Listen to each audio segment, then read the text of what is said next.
IAS ഉദ്യോഗസ്ഥയും IPS ഉദ്യോഗസ്ഥയും തമ്മിലുള്ള തർക്കം തീർക്കാൻ ഒടുവിൽ സുപ്രീം കോടതി ഇറങ്ങി മധ്യസ്ഥനെ നിയമിച്ചിരിക്കുന്നു. സുപ്രീം കോടതിയുടെ മുൻ ജഡ്ജി ജസ്റ്റിസ് കുര്യൻ ജോസഫിനെയാണ് മധ്യസ്ഥനായി നിയമിച്ചിരിക്കുന്നത്. കർണാടക കേഡറിലെ വനിതാ ഉദ്യോഗസ്ഥരായ രോഹിണിയും രൂപയും തമ്മിലുള്ള വർഷങ്ങളായി തുടരുന്ന വാക്പോരിലും സമൂഹ മാധ്യമങ്ങളിലെ ചെളിവാരിയെറിയലിലും പിന്നീടുണ്ടായ അപകീർത്തി കേസിലുമൊക്കെ പരിഹാരമുണ്ടാക്കുന്നതിനായാണ് സുപ്രീം കോടതി മധ്യസ്ഥനെ നിയമിച്ചത്. തുടർച്ചയായി നിയമ പോരാട്ടങ്ങളിലൂടെ ഈ ഉദ്യോഗസ്ഥർ ഔദ്യോഗിക ജീവിതം തകർക്കുകയാണ് എന്ന നിരീക്ഷണത്തോടെയാണ് സുപ്രീം കോടതി മധ്യസ്ഥനായി ജസ്റ്റിസ് കുര്യൻ ജോസഫിനെ നിയമിച്ചത്. ജസ്റ്റിസ് സതീഷ് ചന്ദ്ര ശർമ്മ, ജസ്റ്റിസ് സഞ്ജീവ് സച്ദേവ് എന്നിവരടങ്ങുന്ന ബെഞ്ചാണ് കേസ് പരിഗണിച്ചത്.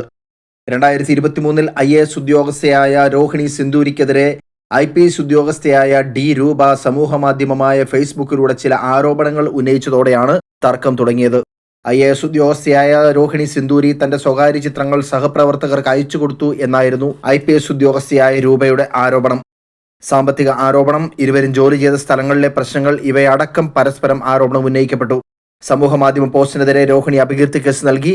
പിന്നീട് കോടതിയുടെ ഇടപെടലിൽ ഈ പോസ്റ്റുകൾ രൂപ നീക്കം ചെയ്തു. ഇതോടെ കേസും ഇല്ലാതായി. എന്നാൽ രോഹിണി തനിക്കെതിരെ മോശം പരാമർശം നടത്തിയെന്ന് ആരോപിച്ച് D രൂപ മറ്റൊരു അപകീർത്തി കേസ് ഫയൽ ചെയ്തു. ഇതോടെ തർക്കം വീണ്ടും രൂക്ഷമായി. തർക്കങ്ങൾ പരിഹരിക്കുന്നതിനായി ഹൈക്കോടതി സമയം അനുവദിച്ചു എങ്കിലും വിജയിച്ചില്ല. ഇതോടെയാണ് സുപ്രീം കോടതി നേരിട്ട് മുൻ സുപ്രീം കോടതി ജഡ്ജിയായ ജസ്റ്റിസ് കുര്യൻ ജോസഫിനെ മധ്യസ്ഥനായി നിയമിച്ചിരിക്കുന്നത്.